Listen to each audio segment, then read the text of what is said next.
She was 17 years old. She had never seen the outside world. Not once. Not a single horizon.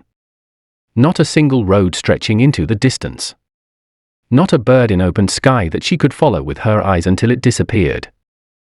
She had been brought inside these walls when she was 9.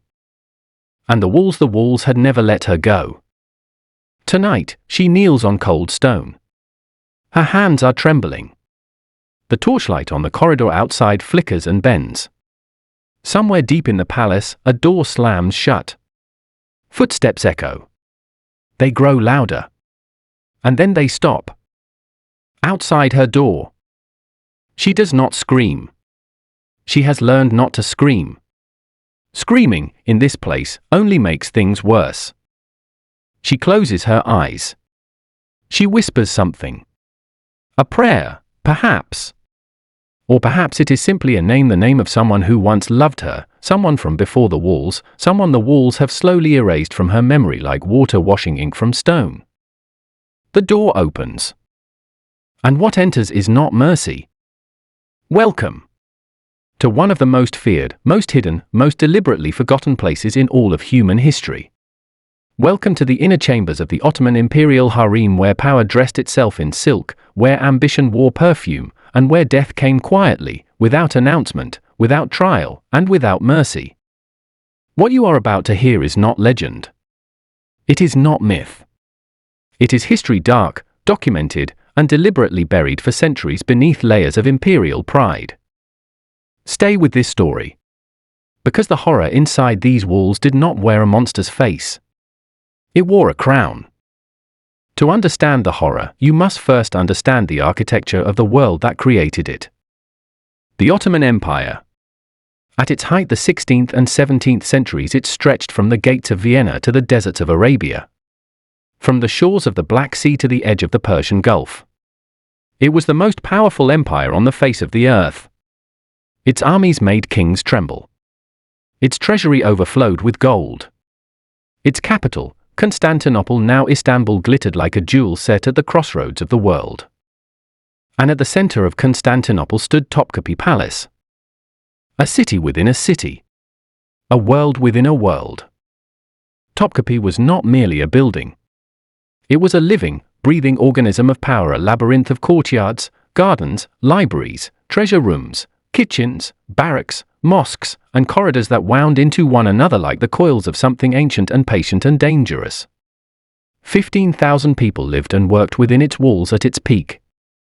15,000 souls, all arranged in a hierarchy so precise, so carefully maintained, so ruthlessly enforced that a single misstep, a single wrong word, a single wrong glance could end a life before the sun had time to set.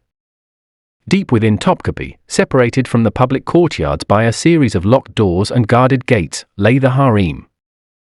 Harem. The word itself comes from the Arabic haram, meaning forbidden, sacred, untouchable. And it was all of those things. And it was none of them. The harem was home to the Sultan's mother, the Valide Sultan, the most powerful woman in the empire. His wives. His concubines. His daughters. His sisters. And the hundreds, sometimes thousands of enslaved women brought from every corner of the known world to serve, to entertain, to compete, and to survive. It was also, by every honest measure, a prison. A gilded prison. A prison with fountains and gardens and embroidered cushions and the smell of rosewater in the air. But a prison nonetheless. Because no woman entered the harem of her own free will. And no woman left it without permission that, for most of them, never came. They came from Georgia. From the Caucasus. From the Balkans. From Hungary and Russia and the coasts of Africa. Girls, mostly. Taken by slave traders, purchased at markets, gifted to the Sultan by governors and generals who understood that a beautiful slave was a currency more valuable than gold. They were given new names when they entered the harem. Their old names, the names their mothers had given them, the names spoken over their cradles, the names tied to every memory of their former lives were taken from them at the door. Deliberately. Systematically. Because a woman without her name is a woman without her history. And a woman without her history is easier to control. Now listen carefully, because this is where the story changes. This is the first moment you need to hold on to. The first cliffhanger hidden in this history. Because what most people believe about the harem, what centuries of romantic storytelling and Orientalist fantasy have painted into the imagination, is almost entirely wrong. The harem was not, primarily, a place of pleasure. It was a place of politics. The most dangerous politics in the world. Because inside those walls, a single woman, if she was clever enough, patient enough, ruthless enough, could determine the fate of an empire. She could place her son on the throne. She could destroy her rivals. She could bend the most powerful man in the world to her will with nothing but whispered words in the right moment, in the right ear, in the dark of the right night. And the women inside the harem knew this. Every single one of them knew this. It was the only game available to them. And they played it with everything they had. Because the alternative to power in the harem was irrelevance. And irrelevance, in that place, had its own particular horror. The women who failed to attract the Sultan's attention grew old in the harem. They became servants to the women who had succeeded. They watched the years pass from behind latticed windows, watching gardens they could not enter, watching skies they could not touch, until the harem itself became their tomb. Some of them went mad. Quietly. In their rooms. In their silence. The kind of madness that does not scream or rage, the kind that simply folds inward, like a flower closing against the cold, until there is nothing left. But the women who played the game well, those women were something else entirely. Those women were terrifying. Let us speak of one. Her name, when she entered the harem, was Anastasia. She was a young girl from Ruthenia, the region that is now western Ukraine, the daughter of an Orthodox Christian priest.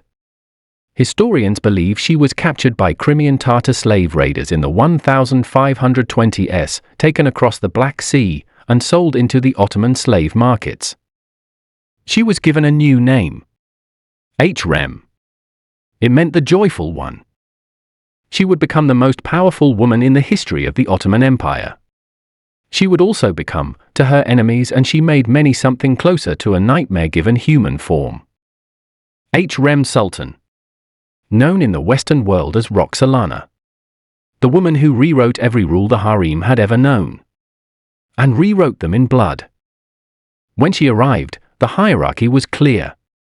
The Sultan Suleiman the Magnificent, the greatest ruler the Ottoman Empire ever produced, already had an established favorite.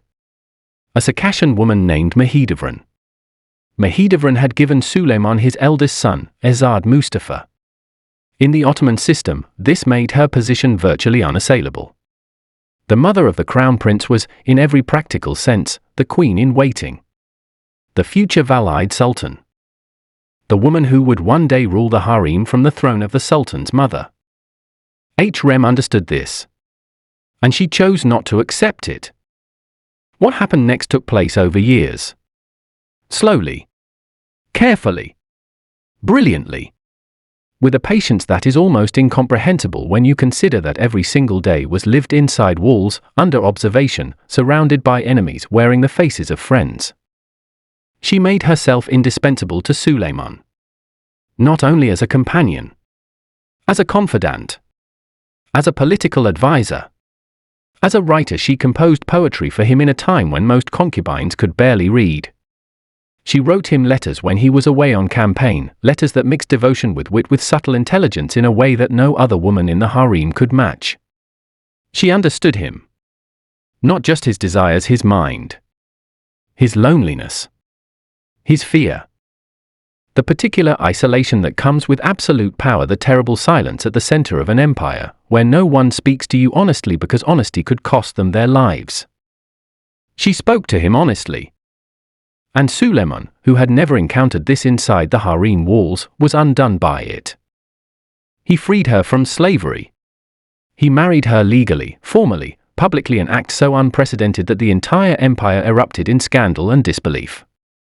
No Ottoman Sultan had taken a slave as a legal wife in living memory. The people called it sorcery. His advisors called it catastrophe. His mother, the formidable Hafsa Sultan, called it a moment of dangerous weakness.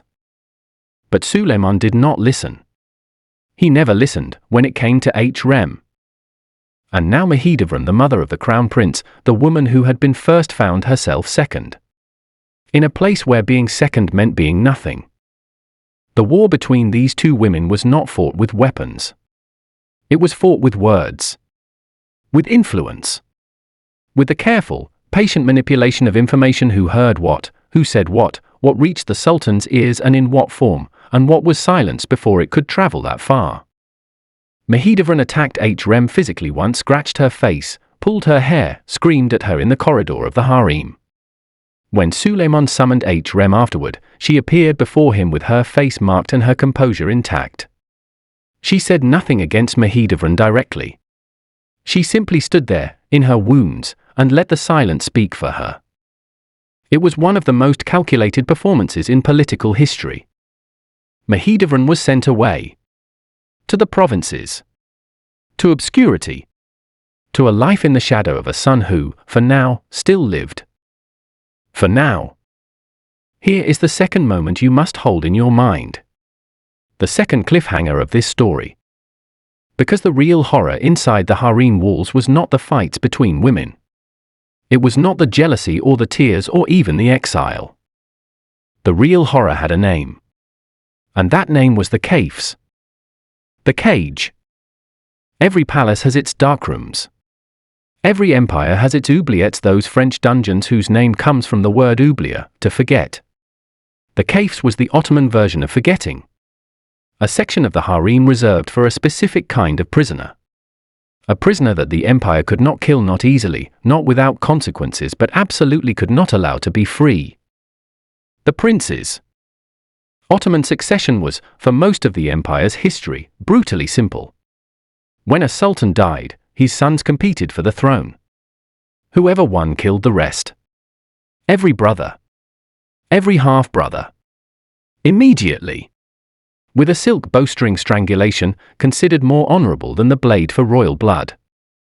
Deaf mutes were employed as the executioners, because it was believed they could not be bribed with words. This was not cruelty for its own sake. It was policy. Because a living prince was a rallying point for rebellion.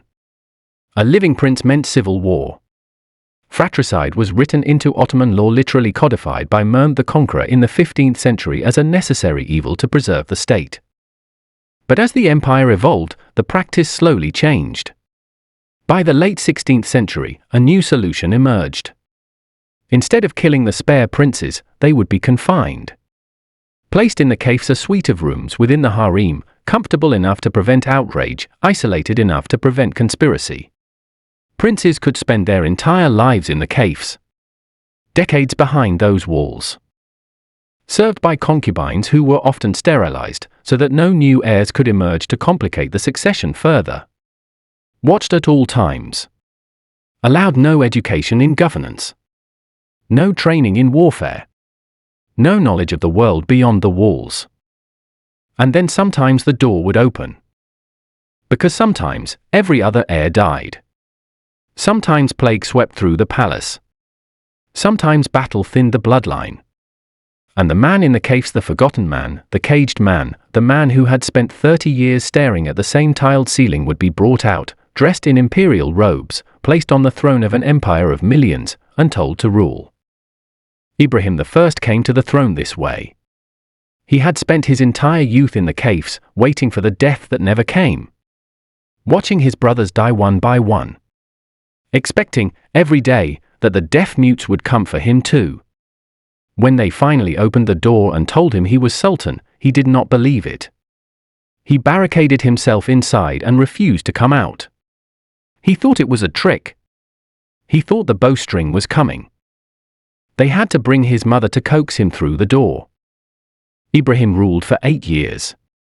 His reign was marked by obsession, paranoia, and a cruelty so extravagant it reads today like the symptom of a mind that had been broken slowly, methodically, by years of gilded isolation. He ordered the execution of hundreds of people for reasons that made no rational sense. He became fixated on women of tremendous physical size, reportedly sending agents across the empire to find the largest woman available. He threw his infant son into a fountain during a moment of rage. And then when his behavior became impossible to manage, the very institution that had imprisoned him turned on him. The Janissaries. The Harem faction. His own mother. They conspired together. They deposed him. They brought him back to the room where he had spent his youth, the caves, and several days later, the deaf mutes came at last. He died where he had lived. Behind the walls. The walls that had made him. The walls that had unmade him. But return, now, to Harem. Because her story is not finished. The worst of it has not yet been told. She had won everything. She was the Sultan's wife. The mother of 5 of his children. The most influential person in the empire after Suleiman himself. Her letters to foreign ambassadors were preserved by European courts. Her name was spoken in Venice, in Vienna, in Paris. She had outlasted every enemy inside the harem. She had navigated every conspiracy, survived every whisper campaign, weathered every storm.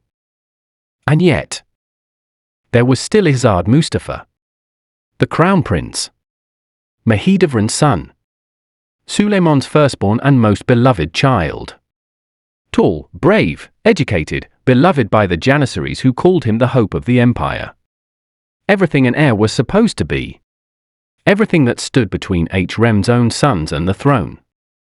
History is not certain what happened next. The documents are incomplete. The truth, like everything inside the harem, was kept behind walls. But in 1553, Suleiman had Mustafa executed. His own son. His greatest son. Strangled by deaf mutes in the Sultan's own tent, while the army camped outside and the Janissaries waited in disbelief for news that what they were hearing could not possibly be true.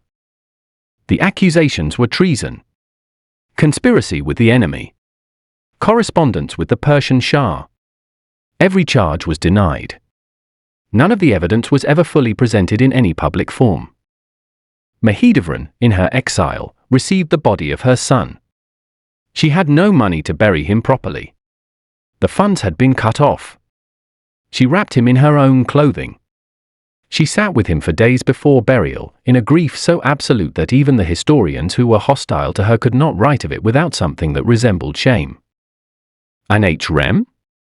She died 3 years later, in 1558, before anyone could prove what she had done or had not done. She died in the palace, surrounded by luxury, the most powerful woman in the world, having played the only game available to her better than anyone in history had played it before. Was she a monster? Or was she a girl from Ruthenia who understood, with perfect clarity, that the walls would never let her go and chose, rather than to be destroyed by them, to become something the walls themselves would fear? History does not answer that question. History only records what happened. The rest is silence. The same silence that filled the harem corridors at night, when the torches burned low and the women listened to one another breathe and wondered who among them would be gone by morning. This is the third moment. The final cliffhanger of this story. And it is perhaps the most haunting of all. Because the harem did not end with Harem. Did not end with Ibrahim. Did not end with Mustafa's strangled body wrapped in his mother's clothes. The harem continued for 3 more centuries.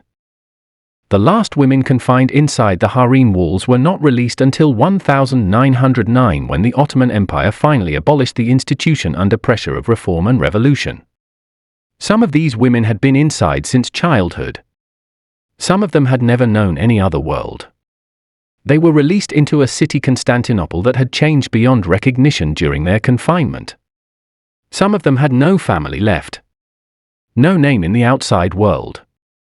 No knowledge of how to exist beyond a locked door. They walked out of Topkapi Palace into the 20th century. Into a world of electricity and telegraphs and newspapers and automobiles. Into a world that had moved on and moved far, while they stood still behind the walls. Some of them were taken in by charitable organizations. Some found their way to distant relatives. Some the records do not tell us what became of them. They simply disappear from history. As women of the harem had always disappeared. Quietly. Without announcement. Without anyone asking where they had gone. The walls of Topkapi still stand today. Tourists walk through them by the thousands every year. They photograph the tilework, the fountains, the gilded ceilings. They read the plaques and the guidebooks and they imagine what it must have been like to live inside such beauty. They do not often imagine the girl kneeling on cold stone in the dark. They do not often imagine the door opening. They do not often hear, beneath the sound of their own footsteps on ancient tiles, the echo of something older. Something that never entirely left. Something that the walls remember, even when we choose to forget. The Harem of Topkapi Palace is a museum now. You can visit it on a Tuesday afternoon.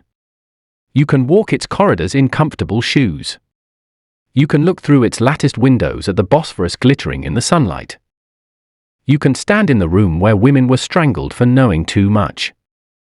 You can stand in the room where princes went mad from waiting. You can stand at the door of the cage and look inside at the tiled walls and the fountain in the corner and the light that filters down through the high windows, and you can think to yourself that it does not look so terrible. Not so terrible at all. And then you can walk back out into the sunlight. Unlike them.